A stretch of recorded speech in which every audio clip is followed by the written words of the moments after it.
नमस्कार दोस्तों, स्वागत एक बार फिर से आपका सक्सेस क्लासेस में।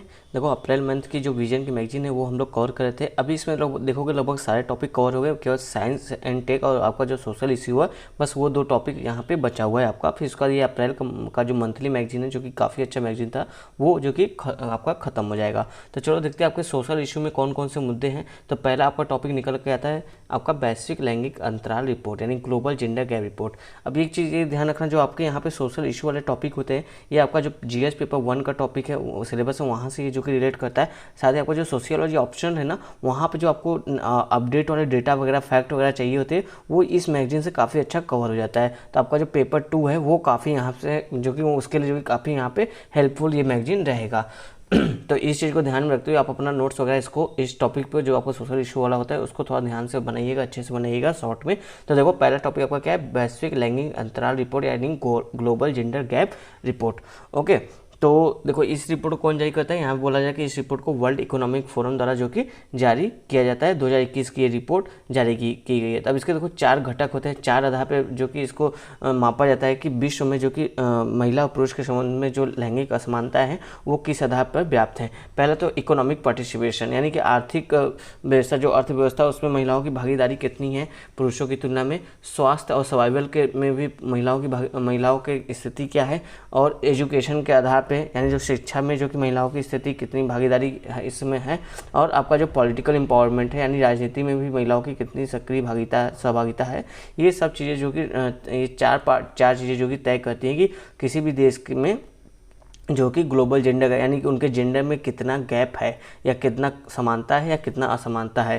तो ये 4 घटक पर आधार पर जो कि वर्ल्ड इकोनॉमिक फोरम जो कि अपने ग्लोबल जेंडर गैप रिपोर्ट में इन 4 आधारों पर जो कि वो किसी भी देश का आकलन करता है वहाँ के जेंडर गैप के लिए। तो उम्मीद आपको समझ में आ गया ये 4 घटक। अब देखो यहाँ पे बोला जा रहा है कि इस रिपोर्ट के देखो क्या क्या मुख्य बातें रही हैं वहाँ पे ये बताया जा रहा है। तो बोला जा रहा है कि वर्ष 2021 की स्थिति और गति के अनुसार वर्तमान वैश्विक अंतराल को समाप्त करने में 135.6 वर्ष लगेंगे।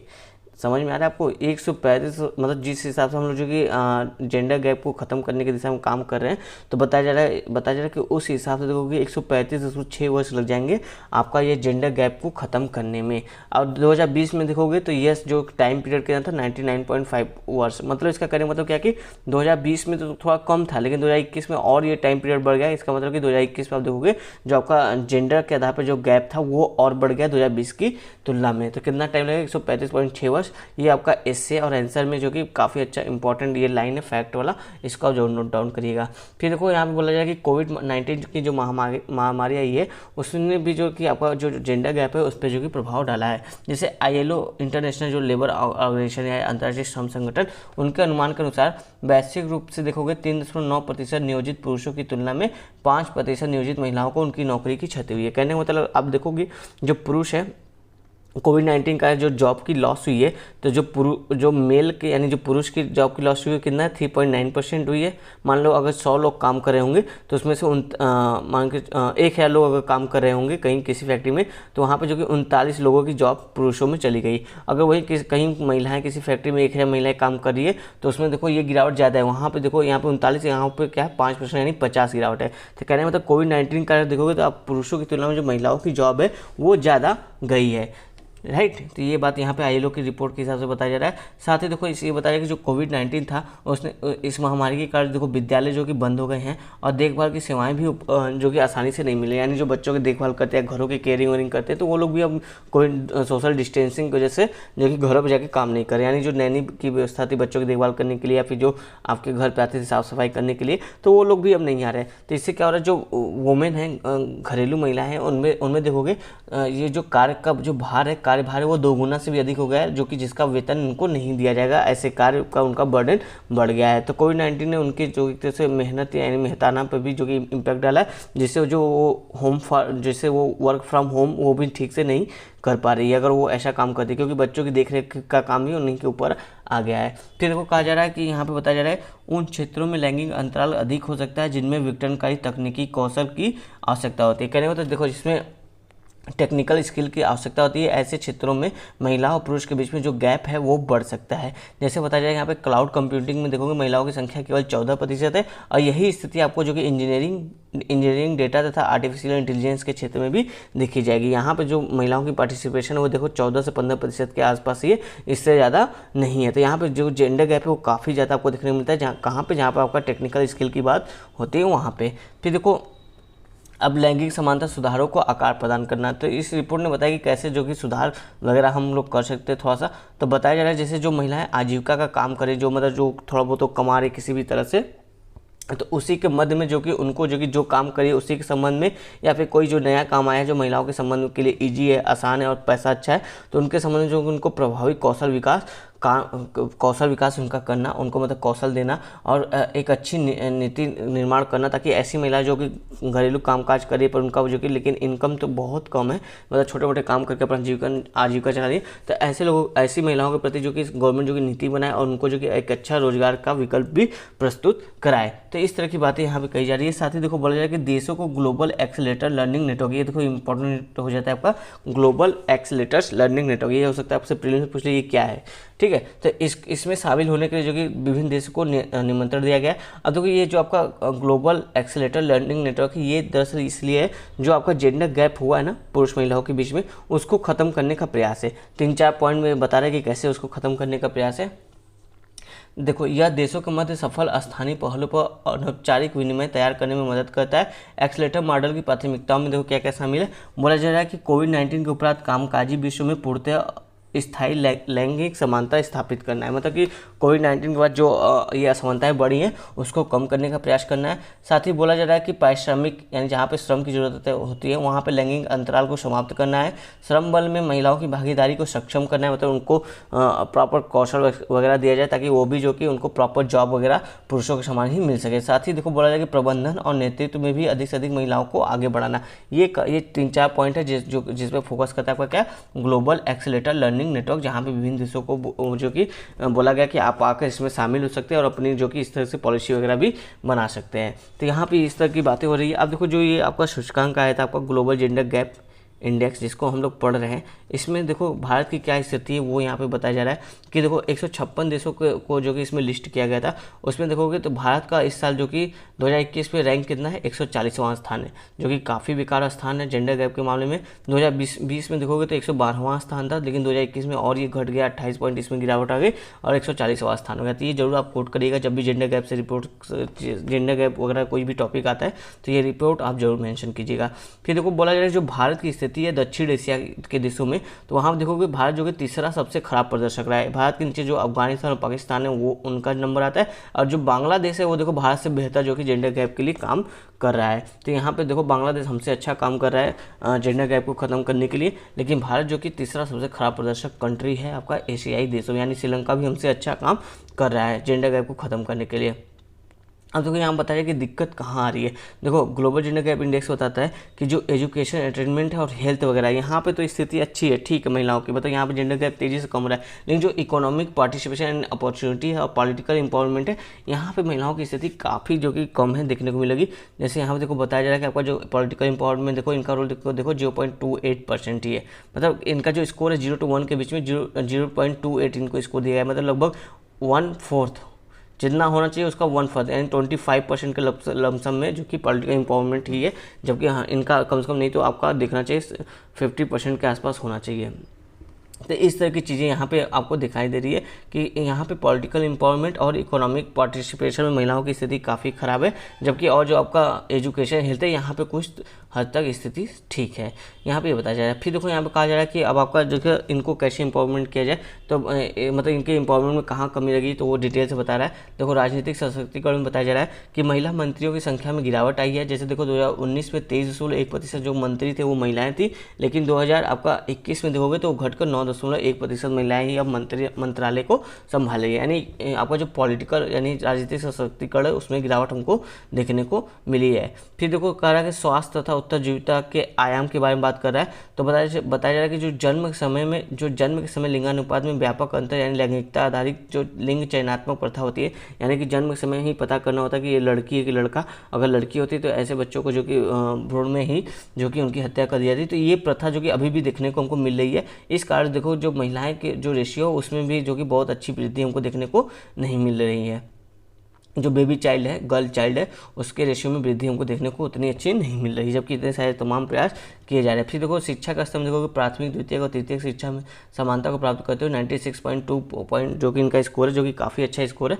इतने परसेंटेज महिलाएं जो कि अब समानता की ओर चल रही है, यानी शिक्षा की स्थिति में ये रिपोर्ट बता रहा है कि महिलाओं की स्थिति अच्छी है और वो धीरे धीरे जो कि समानता की ओर बढ़ रही है। लेकिन आर्थिक भागीदारी में देखोगे और अवसर में देखोगे तो वहाँ पर महिलाओं की स्थिति अच्छी नहीं बताई जा रही है, क्योंकि देखो जो श्रम बल की भागीदारी है उसमें टोटल श्रम बल जितनी भागीदारी है उसमें महिलाओं के 24.8% से गिरकर 22.3% हो गई, यानी पहले ही कम थी, अब उसमें और भी गिरावट आ गई। यानी कि अब देखो अगर 100 लोग काम कर रहे हैं तो इसमें से जो महिलाएं हैं केवल 22.3 महिलाएं ही काम कर रही हैं, जबकि बाकी आप देखोगे लगभग आप देखो 78% जो कि पुरुष ही काम कर रहे हैं, यानी मेल डोमिनेटेड वर्क होता है जो आपका संबल होता है। ऐसा आपका पैट्रियार्की सिस्टम के कारण दिखाई दे रहा है यहाँ पे। तो यहाँ पे आर्थिक भागीदारी में देखो महिलाओं की स्थिति काफ़ी कमजोर है। साथ ही बोला जाए कि जो आपका पेशेवर और तकनीकी भूमिका में महिलाओं की भागीदारी होती है वहाँ भी कम है। वहाँ पर भी आप देखोगे 29% ही वहाँ के महिलाओं की भागीदारी वहाँ पे हमको देखने को मिल रही है। और साथ ही देखो जो महिलाओं की इनकम होती है, अनुमानित इनकम होती है पुरुषों की आय की, अगर आप मोटा अनुमान लगाओ तो जो पुरुषों की आय इनकम होती है उसका बस 5वां हिस्सा ही जो कि उनको इनकम में मिलता है इकोनॉमिक स्तर पर। अगर आप देखोगे जो जितना वो काम करती है, तो यानी उनको जो सैलरी वगैरह दी जाती है वो भी बहुत कम दी जा रही है। तो इस तरह की बात यहाँ पर हमने रिपोर्ट में देखा कि किस तरह से राजनीतिक सशक्तिकरण में भारत में कमी आ रही है। और स्वास्थ्य शिक्षा स्तर में तो हम लोग जो कि अच्छा काम कर रहे हैं, लेकिन जो आपका इकोनॉमिक पार्टिसिपेशन है उसमें जो कि अच्छा काम हम लोग नहीं कर पा रहे हैं। तो इस तरह की स्थिति हमको दिखाई दे रही है। फिर देखो सेकंड आपका रिपोर्ट है आपका भारत में महिलाएं एवं पुरुष रिपोर्ट। अब ये रिपोर्ट इंपॉर्टेंट रहता है प्रीलिम्स के साथ कि कौन इसको जारी करता है। तो इसको देखो आपका NSO नेशनल स्टैटिस्टिकल ऑफिस जो है वो जारी इसको करता है, राष्ट्रीय सांख्यिकी कार्यालय, राइट, ये इसको जो कि जारी करता है। अब देखो यहाँ पे इसकी क्या बातें कही जा रही है, यहाँ पे बताया जा रहा है। तो यहाँ पे देखो सब कुछ इंपॉर्टेंट नहीं, बस फैक्ट 2-3 फैक्ट है वो इंपॉर्टेंट है, आप वो सब बस देख लो अपने, कहीं आपको ऐसे में आंसर में कोट करने में जो कि इंपॉर्टेंट हो जाता है। जैसे देखो स्वास्थ्य के संबंध में बात किया जा रहा है जो मेन एंड वुमेन है भारत में, तो बोला जाएगा जो शिशु मृत्यु दर है वर्ष 2014 के में देखो 39 था, वो घटकर 2018 में 32 हो गया है। यानी कि हमने जो कि शिशु मृत्यु दर में हमें कमी देखने को मिल रही है। फिर साथ ही मातृ मृत्यु अनुपात में देखोगे 2007 और 9 में जो कि 212 था, जो कि आप देखो 2016 और 18 यानी 10 साल में ये घट के आपका लगभग आधा हो गया, 113 हो गया। यानी कि मातृ मृत्यु अनुपात में भी जो कि हमको गिरावट देखने को मिली, जो कि काफ़ी अच्छी बात है। साथ ही बोला जाएगा कि जो ग्रामीण भारत की साक्षर आबादी की कुल प्रजनन दर देखोगे तो शहरों में 1.7 और गाँव में जो कि 2.3 दर्ज की गई। यानी कि हम जो कि पॉपुलेशन स्टेबिलिटी की ओर बढ़ रहे हैं, हमारी जनसंख्या बहुत तेज़ी से नहीं बढ़ेगी, इस तरह के रिपोर्ट के आधार पर बताया जा रहा है। फिर देखो एजुकेशन के मामले में बताया जाए कि साक्षरता दर अगर 2011 के सेंसस देखोगे तो उसमें बताया कि लगभग 73% है, लेकिन 2017 में अनुमानित रिपोर्ट के अनुसार बताया जा रहा है कि लगभग अब ये बढ़कर 73% से बढ़कर कितना हो गया 77.7% हो चुकी है। जहाँ पे महिलाओं की भागीदारी देखो 70%, यानी 70% महिलाएं जो साक्षर हो चुकी हैं, जो कि पुरुष देखो 84.7% पुरुष जो कि साक्षर है। फिर देखो यहाँ पे बताया जाए कि केवल 3.1% महिलाएं तथा 4.5% पुरुष ही टेक्निकल पेशेवर शिक्षा ग्रहण कर रहे हैं। तो इस तरह की स्थिति भी यहाँ पे एजुकेशन के मामले में मेन एंड वुमेन पर जो रिपोर्ट है आपका NSO का उसमें बताया जा रहा है। फिर देखो आगे जो आपका अर्थव्यवस्था में भागीदारी वो हमने ऊपर ही देख लिया था, कुछ खास यहाँ पे रिपोर्ट में ऐसा है नहीं। फिर जैसे देखो यहाँ पे बताया जा रहा है, आप एक लाइन पहला लाइन देख लो इंपॉर्टेंट है, वर्क पॉपुलेशन रेशियो जो बताया जा रहा है आपका ग्रामीण क्षेत्रों के लिए खासकर। तो देखो अगर 100 महिलाएं ऐसी हैं जो काम कर सकती हैं, यानी कि उनका एज इतना है, मान के चलो 18 से लेके 45 के बीच की महिलाएं, 18 से 40 वर्ष की महिलाएं हैं जो कामगार हैं, यानी जो काम कर सकती हैं अच्छे से, राइट। तो वो ऐसी महिलाएं देखो जितनी भी महिलाएं हैं उनमें से केवल मान लो अगर 100 महिलाएं तो उसमें से केवल 19 महिलाओं को ही जॉब में लगी हुई हैं, बाकी और जो आपका 81 महिलाएं हैं वो जॉब में नहीं लगी, उनको जॉब नहीं मिल रहा है।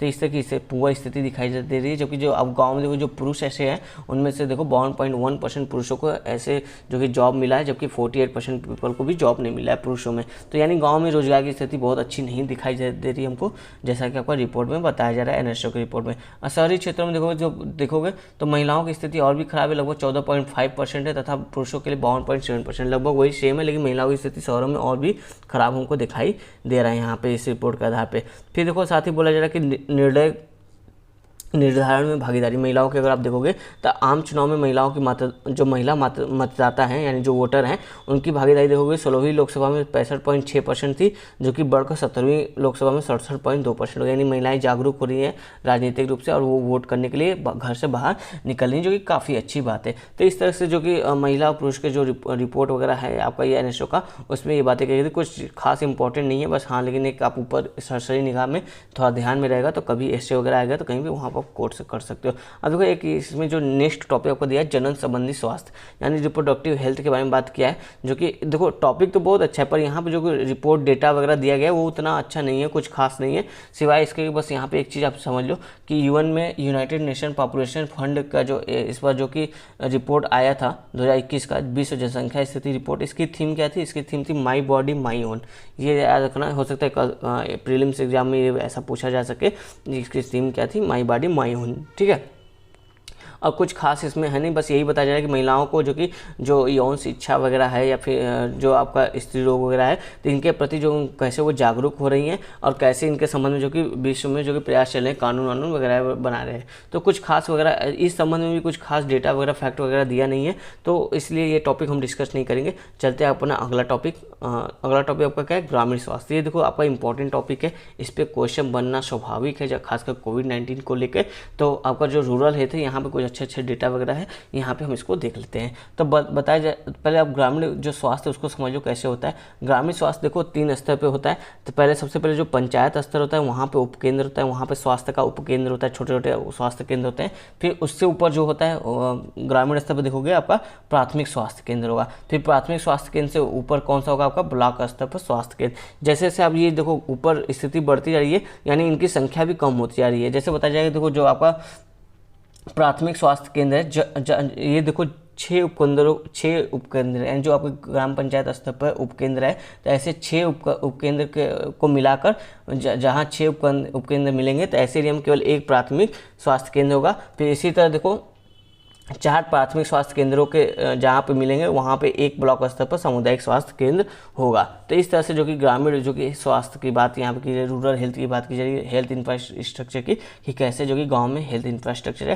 पहला जो कि ज़्यादातर जो कि आपको उपकेंद्र मिलेगा पंचायत स्तर पर, फिर प्राथमिक स्वास्थ्य केंद्र, फिर ब्लॉक स्तर पर देखोगे तो सामुदायिक स्वास्थ्य केंद्र देखने को मिलेगा। तो अब देखो यहाँ पे ग्रामीण स्वास्थ्य सांख्यिकी रिपोर्ट जो कि आपका किसके द्वारा जारी किया जा रहा है? स्वास्थ्य एवं परिवार कल्याण मंत्रालय, ठीक है, health and rural and health ministry के द्वारा इसको जो कि जारी किया गया है आपका क्या?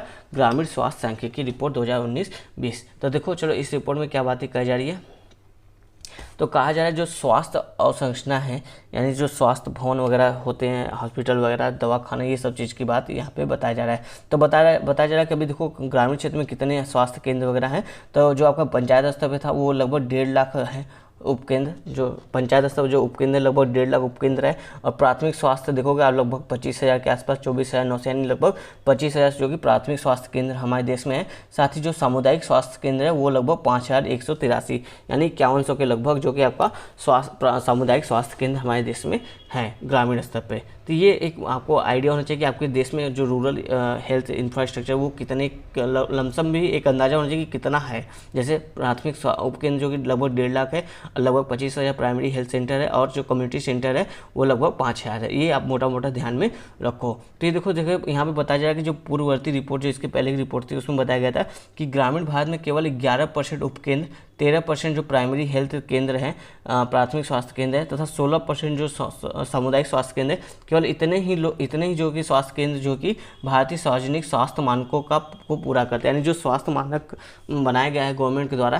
कि कोई भी स्वास्थ्य केंद्र है तो वहाँ पे ये मानक फुलफिल करना चाहिए। जैसे स्वच्छता होना चाहिए, सफाई होना चाहिए, और प्रॉपर मेडिकल इक्विपमेंट होना चाहिए, डॉक्टर की उपलब्धि होनी चाहिए, 24 आवर वहाँ पर बिजली होनी चाहिए। ये सब जो आपके मानक वगैरह है, तो उसमें देखो केवल 11% ही जो आपका उपकेंद्र है, 13% प्राइमरी हेल्थ केंद्र सेंटर है, और जो का कम्युनिटी हेल्थ सेंटर जो आपके हैं केवल 16% ही, यही केवल इतने कम जो लोग जो कि सेंटर वगैरह जो कि इस मानकों का पालन कर रहे हैं। बाकी वहाँ पे अन्य जगहों पे, अन्य सेंटर पे देखोगे इन मानकों की धज्जियाँ उड़ाई जा रही है, यानी कि इन मानकों को पूरा नहीं किया जा रहा है। इस वजह से देखोगे जो रूरल हेल्थ है वो काफ़ी ख़राब स्थिति में है। ठीक है, तो यहाँ पे इससे ये आपका कंक्लूजन निकलता है। फिर देखो यहाँ पे कहा जाए कुछ और जैसे इनिशिएटिव वगैरह हैं, तो बताया जाएगा कि जैसे देखो 2007 में आपका राष्ट्रीय ग्रामीण स्वास्थ्य मिशन चलाया गया था, आयुष्मान भारत चलाया गया है 2022 तक 1.5 लाख स्वास्थ्य केंद्र, नए स्वास्थ्य केंद्र को जो कि स्थापित करने के लिए। लेकिन इसमें बताया जाएगा जो आपका आयुष्मान भारत में 2022 तक 1.5 लाख स्वास्थ्य केंद्र स्थापित करना था, तो इसमें बताया जाएगा कि 2019 तक अगर आप देखोगे केवल आपका 38,500 ही नए स्वास्थ्य केंद्र की स्थापना हो पाई, यानी कि अभी हम अपने लक्ष्य से काफ़ी दूर है, हमें अभी और मेहनत करनी होगी। फिर देखो कहा जाए कि अपनी क्षमता, जो आपका अत्यधिक दबाव, स्वास्थ्य सेवा जो है उन पे जो कि अत्यधिक दबाव है, जिनकी उनकी क्षमता है उससे ज़्यादा जो कि आबादी उन पे निर्भर है। जैसे आपका WHO की रिपोर्ट भी बताती है कि 1000 पे, यानी आपको WHO की रिपोर्ट क्या बोलती है कि 1000 पॉपुलेशन पे एटलीस्ट एक डॉक्टर होना कंपलसरी है, राइट। लेकिन आप इंडिया की स्थिति देखोगे करीब यहाँ पे 1456 पॉपुलेशन पे एक डॉक्टर की स्थिति यहाँ पे बताई जा रही है, यानी कि डॉक्टर की कमी बताई जा रही है। और कहीं कहीं किसी स्टेट में देखोगे तो ये संख्या करीब आपका 2500 से लेके 4000 तक भी पहुँच जाता है, जहाँ पे केवल एक ही डॉक्टर होते हैं इतने सारे पॉपुलेशन पे, अगर स्टेट की अलग अलग स्टेट की बात करोगे आप तो यानी कि जो डॉक्टर पे वो अत्यधिक भार है, अपनी क्षमता से कहीं अधिक उन पर जो कि बर्डन है, यानी कि जो आपका डॉक्टर वगैरह नर्स वगैरह उनकी भारी कमी हमारे देश में है। फिर देखो बोला जाएगा कि स्वास्थ्य संबल के हिसाब से आप देखोगे स्वास्थ्य संबल में तो विशेषज्ञ जो चिकित्सक होते हैं उनका गंभीर अभाव हमको देखने को मिला, यानी जो ऐसे जो डॉक्टर वगैरह होते हैं जो स्पेशलिस्ट होते हैं, जैसे सर्जन, किसी विशेष सर्जन होते हैं, कोई विशेष जो कि हड्डी का स्पेशलिस्ट डॉक्टर होता है, इस टाइप के जो डॉक्टर होते हैं उनका भी हमको देखो गंभीर अभाव देखने को मिलता है। जैसे बताया जाएगा कि जैसे देखो यहाँ पे शल्य चिकित्सक, स्त्री रोग चिकित्सक, काय चिकित्सक तथा बाल रोग विशेषज्ञ जैसे चिकित्सकों के मामलों की आवश्यकता में देखोगे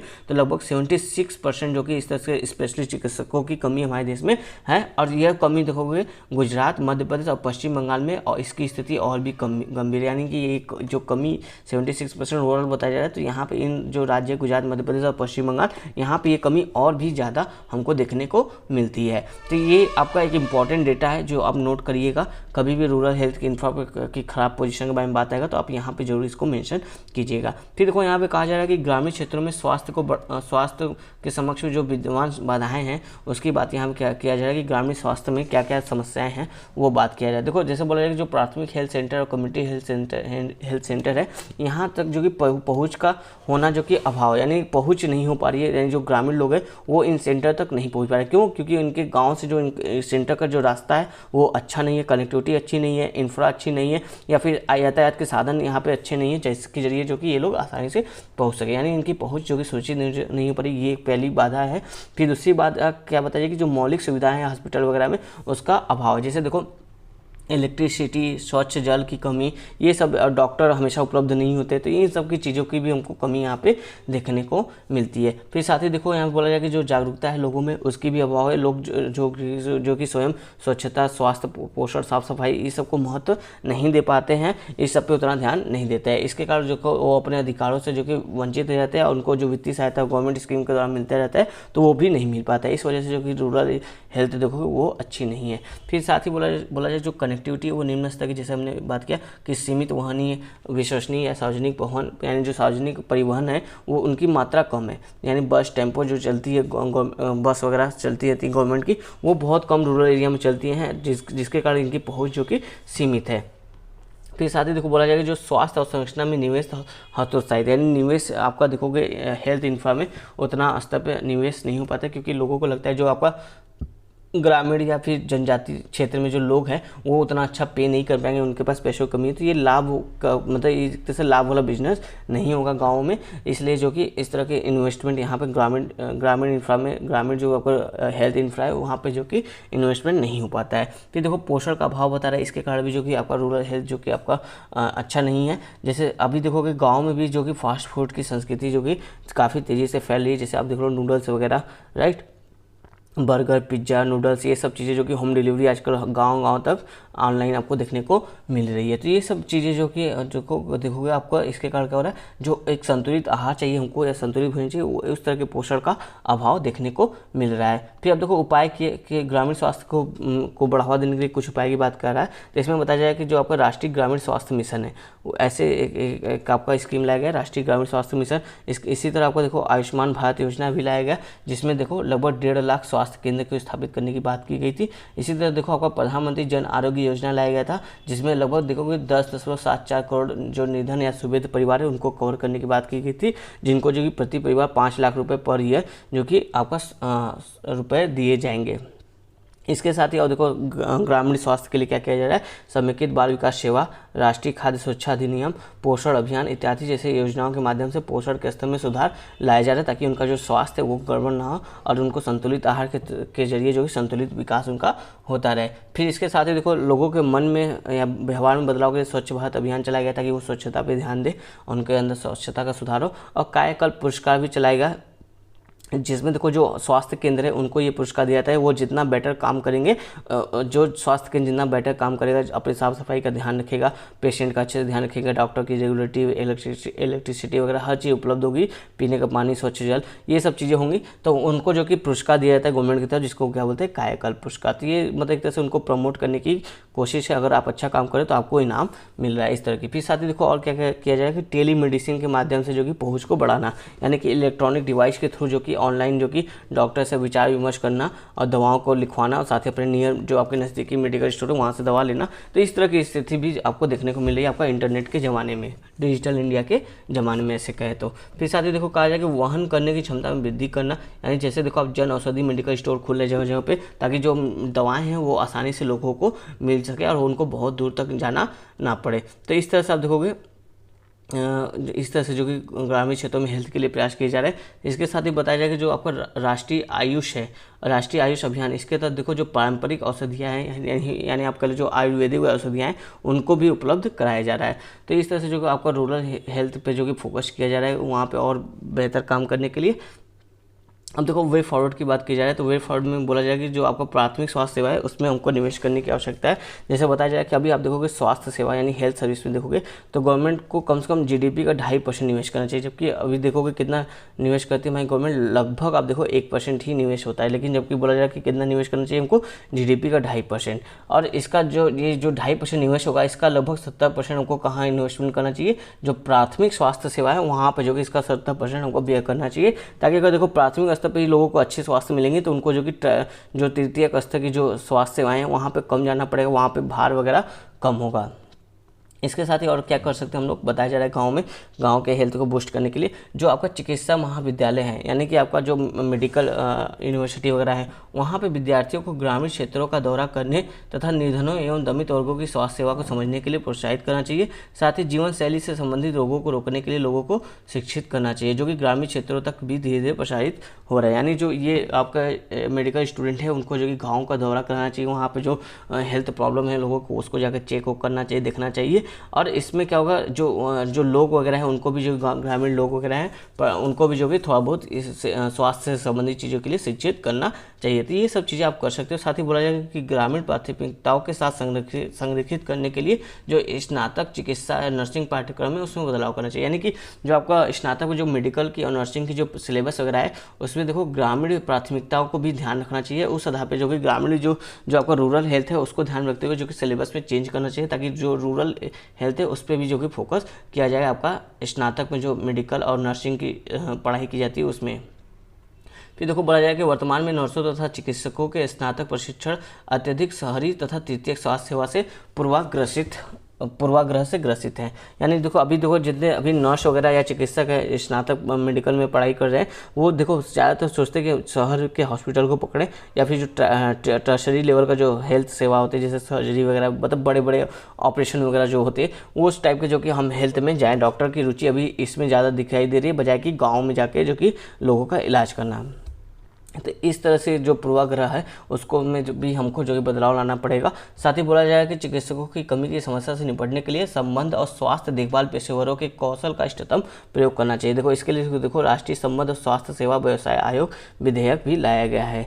यानी कि जो आपका जो बच्चे मेडिकल की पढ़ाई कर रहे फाइनल ईयर में आ चुके हैं, लगभग फाइनल ईयर में है, और जो रिटायर्ड वगैरह भी हो चुके हैं, तो इन लोगों को अगर कभी इमरजेंसी वगैरह पड़ती है तो इन लोगों को भी जो कि आप स्वास्थ्य सेवा में लगा सकते हैं। और साथ ही जो कुछ ऐसे लोग हैं जो आयुर्वेद में काम कर रहे हैं, तो उनको जो देखो एक ब्रिज कोर्स करा के, यानी कुछ 6 महीने 1 साल की ट्रेनिंग वगैरह देके उनको जो कि आपका जो इंग्लिश फार्मेसी दवाई होती है उनको भी रेफरल करने के लिए आप उनको ट्रेन कर सकते हो। तो इस तरह की स्थिति भी की बताई जा रही है कि आप इस तरह से जो कि डॉक्टर की कमी की समस्या को पूरा कर सकते हो। तो देखो ये हमारा जो सोसाइटी वाला टॉपिक था वो पूरा खत्म होता है यहाँ पे। अब यहाँ पे जो कि साइंस एंड टेक का टॉपिक है जिसको हम कल देखेंगे। धन्यवाद दोस्तों। और जो भी सारे मैम अभी तक चैनल को सब्सक्राइब नहीं किए, देखो फटाफट से सब्सक्राइब कर देना यहाँ पे। और जो भी आपके क्वेरी वगैरह है या कोई सजेशन वगैरह वो आप हमें कमेंट करके ज़रूर बताएं। धन्यवाद दोस्तों।